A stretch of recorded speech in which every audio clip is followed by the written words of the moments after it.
The graphics card market is constantly changing, and with yet another new set of GPU price cuts, driver optimizations, and even rumours of new graphics card releases, it can be harder than ever to know what to pick. And that's why today I've decided to update my popular Best GPU series, covering off the very best cards for a range of budgets and resolutions. I'll be picking apart the good cards from the bad, and talking about which GPUs you should pick to maximise your price to performance metrics and ensure you future-proof your build for years to come. So without any further ado, let's dive into it. My UK viewers can now save big with Asus's latest ProArt cashback campaign. Receive up to £626 of cashback when you buy an eligible ProArt product or custom PC powered by Asus. The promotion period runs until the 21st of May, so be quick and head to the link below to see the full list of eligible monitors, motherboards, coolers, peripherals, and more, and to buy from a participating retailer. Upgrade your rig with ProArt and save big at the first link in the description below.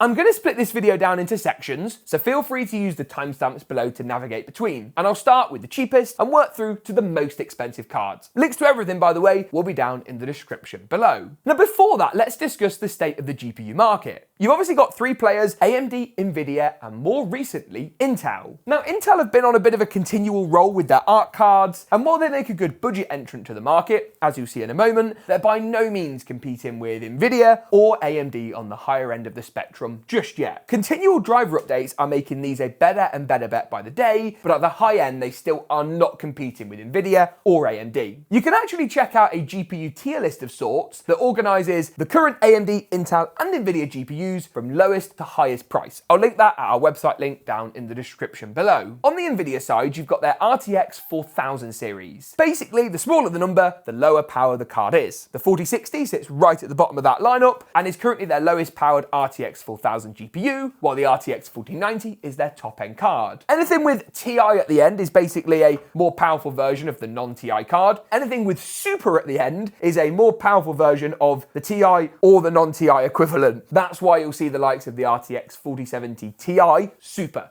On the AMD side, you've got the RX 7000 series. Again, the higher the number, the more powerful the card. If the GPU's got XT, XTX, or GRE at the end, it means it's got more power than its non-letter variants. GRE adds a bit more power, XT adds a bit more yet, while XTX is their top-end creme de la creme of GPUs. It's also worth giving a quick mention to AMD's last-gen 6000 series GPUs and Nvidia's last-gen RTX 3000 series cards. A couple of these will be included as I work through the price points. They tend to be good at those real value for money price brackets, and you'll see what I mean as we progress. As far as potential upcoming GPUs goes, there are rumours of the 5080 and 5090 being closer than we think, to keep your eye out for that, and I'll talk about that a little bit later at the end of the video. Before that though, budget GPUs. If I'm looking for an entry-level card below $200, what would I pick? And ironically, the ARC A750 is top of that list. Below the $200 price point, you only really have two new graphics cards that fit within the budget and are worth considering. This and the RX 6600 from AMD. Now the RX 6600 from AMD is a better all-rounder. If you want a card that you can basically play any game with and not have any worries of instability, that's the GPU I'd go for. Simply put, it all comes down to driver optimizations. Nvidia and AMD have been at this for years and have worked hard with game devs to iron out all the bugs. Intel are further behind on that front, but they're getting better. The RK750 comes in a range of flavors. Again, people often ask me, should I go for a ASRock card? Should I go for a MSI or a Gigabyte? It all depends on what's the best value for money. And generally speaking, the larger the card and the more fans, the more cooling you're gonna get. That isn't to say there isn't a sweet spot, and fundamentally a major GPU upgrade, stepping up that another level, is always gonna be better than a fancy cooler. Moving through the price brackets to the best GPUs under $300, and your options open up pretty significantly. Now on the Nvidia side, from the current gen, you've got the RTX 4060, and this is a card that, wow, I've had a little bit of history with. In fact, I think when I reviewed this card, when it first launched, I said it was the worst GPU I've tested basically ever. Now that's not because it's a bad card with bad features and necessarily bad performance, it's just way too expensive. This clocks in at $299. Now for context, that's $30 more than its direct AMD competition, the RX 7600. Now in Nvidia's defense, the 7600 is hardly a knockout success either. It's again too expensive, and the problem both of these cards have is that they only have 8 GB of video memory. The RX 7600 if you want a current gen card is in my mind the better bet. Similar if not better performance for less money. Yes, you don't get ray tracing and DLSS, but frankly, who cares about those kind of features anyway at this slightly lower end of the market? Now, the sort of failure from both Nvidia and AMD to produce a good GPU at this price point has led to a few interesting things. The RX 6750 lineup, for example, has seen a massive surge in popularity. The 8 gigs on these cards is fine for 1080p now, but it's not really sufficient for 1440p gaming, especially moving into the future. Just take a look at the VRAM usage of the 4060 and 7600 in games like Hogwarts Legacy. It demands the extra VRAM, and if it can't get it, your performance is going to suffer. We've also seen an uptick in sales of the RTX 3060, that's the last gen card that the 4060 was supposed to replace. That has 4 gigs more VRAM, but is significantly less powerful than the other options at this price point. So personally for me, if you can get a 6750, 6700 from AMD, that is what I'd go for. But stocks of those are dwindling fast, meaning many may be stuck with the 4060 and 7600 as their options at this price point. Move up to $400 and I'm really pleased to say things get a lot better. Now for me, under that $400 price bracket, there is only really one option, and it's the 7700 XT. When this card launched, again, it wasn't quite as bad as the 4060, but it was too expensive. AMD have addressed that, unlike Nvidia, no surprises there, and the 7700 XT is now one of the best value options, full stop. It's a card that's phenomenal for 1440p gaming, and you can see from our performance graphs, it wipes the floor with any other cards at this price point. In fact, it knocks on the door with the likes of the RTX 4070. Not quite as powerful, but it costs crucially about $100 less. Now, the 7700 XT has the 12 gigs of VRAM needed for 1440p now, and even into the future, and while the RX 6800 from last gen has made a bit of a comeback, you have the same challenges as what you'll find with the 6700 lineup, pricing and availability. If you can grab one, they're a great shout, but they are increasingly much more hard to get a hold of. I also think the next gen features of the 7700 XT make it a better bet. Ray tracing's better, FSR3 support and performance is better too, and generally speaking, you're buying a more modern product and a more modern proposition. That isn't to say that new and shiny is always the best option, but I think in this case, the 7700 XT really wins out. For context, Nvidia's only option at this price point is their 16 gig 4060 Ti, a card I hated even more than the RTX 4060 standard. So we won't go down that rabbit hole. This video is supposed to be positive, the best GPUs to buy, so we're not going to spend it slamming the competition and the other options. Doesn't seem productive. Anyway, moving up another price bracket to the sub $500 mark, and again your options begin to open up even further. Now, AMD have sort of got this area of the market again quite nicely tied up. Their RX 7800 XT is a phenomenal GPU, and you can find this now for as low as $460, $470. Latest price and availability does change though, and will be linked below for UK, US, Amazon, Newegg, you get the gist. The 7800 XT is, in my opinion, still one of the best cards, full stop. 1440p performance is very capable, and you get another 4 gigs of video memory over what you'll find on the RX 7700 XT. 16 gigs is also better for 4K, and while this is definitely not a 4K GPU, it does mean if there's the odd game you want to play that's well optimized, it's a card that can deliver. Now, you do get worse DLSS and ray tracing than on the Nvidia options, but the problem is, for this sub $500 price point, Nvidia haven't got loads that we can discuss. The only card really they've got that's close is the RTX 4070. They've dropped the price of that from $599 to $549, but it's still $50 more than the price that really we're trying to aim for with this $500 budget. Talking of going slightly higher, what about if you've got $600 to spend? Surely Nvidia's RTX 4070 at $549 and their 4070 Super at $599 are enough to beat AMD? They've got to be.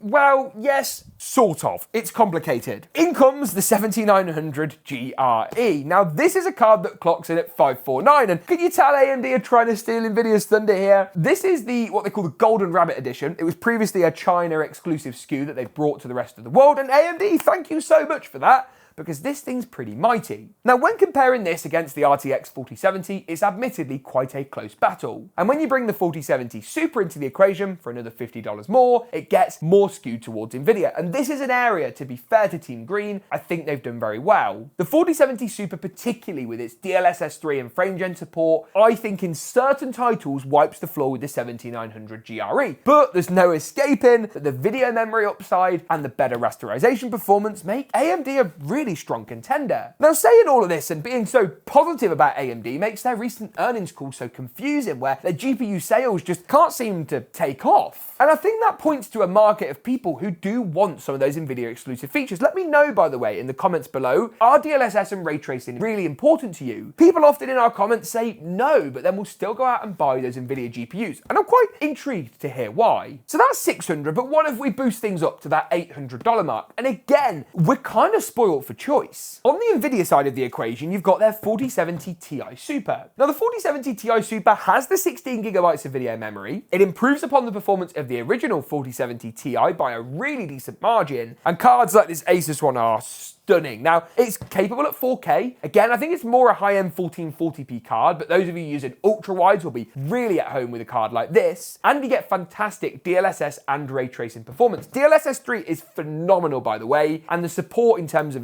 compatible games is only getting bigger and bigger. Now, this is an area that NVIDIA had sewn up for some time, but I think you can see what's coming. The 7900 XT is now, well, it's not 799 and it's not even 749. They've took it down to 699. We're talking a card that outpaces in terms of rasterization the 4070 Ti Super pretty much across the board. Does that necessarily mean the 7900 XT is what everybody should buy at this price point? No. And I appreciate that when we get to that $700, $800 mark, an extra $100 here or there doesn't actually make a massive difference in the grand scheme of the builds these cards are going to be going into. Again, those of you doing things like video editing might want to take advantage of NVIDIA's fleet of broadcast features that you just don't get comparably with AMD. But what about the real top end of the market? Of course, there are not many cards left when you refer to our GPU hierarchy. On the NVIDIA side, you've got the 4080 Super and RTX 4090, while on the AMD side, you've got their RX 7900 XTX. Now, here is admittedly where I think that NVIDIA with their 4080 Super do win out. This card comes in at around $1,000, which is about $100 or $200 cheaper than the original 4080 launched for. And if you want top-end 4K performance with every bell and whistle possible, the 4080 Super is probably what I would buy. You can find yourself a $100 saving with the 7900 XTX. Again, a really great card from AMD, but I think the 4080 Super just makes a lot more sense. And it's something I would be less hesitant to recommend in a high-end build for those paying a lot of money to want access for, of course, that wider feature set. Now, obviously, if you've got money to burn, the 4090 is still the best card on the market right now, and AMD don't look like they have any answer. But could there be a curveball for the high-end market on the way sooner than later? Well, the rumor mill suggests the 5080 and 5090 from NVIDIA could be closer than we think, and that's where things get interesting. Now, I'm very much of the mentality that you shouldn't just wait for the next big thing, and the big problem that we have when NVIDIA launched the 5080 and 5090 is then everyone will just wait for the 5060 to be released, which could feasibly take over a year from the launch date of the original 5080 and 5090. But would I be hesitant now about spending $1,000, $1,500 or even more on a GPU that could soon become not out of date but last generation? Yes, I would. Now, knowing NVIDIA, the 5090 and 5080 won't be cheap, and if you look at their financial results in contrast to AMD, they're selling a lot of GPUs, and NVIDIA cards are always going to be more expensive than their AMD counterparts. Why? Because look at the Steam hardware survey. People still value, in many cases, an NVIDIA GPU over an AMD card, even if it means paying slightly more. So to conclude then, if I had to give you my 3 favorite GPUs right now, I'd probably go for the RX 7700 XT, the 7900 GRE, and the 4080 Super. 3 cards at 3 key price points that do a great job of delivering top-tier performance at semi-reasonable prices. Let me know in the comments below what GPU you've got your eye on, and if you think I got any of my recommendations wrong. If you enjoyed this one, get subscribed, drop a like rate, and maybe even a comment. And as always, we'll see you in the next one.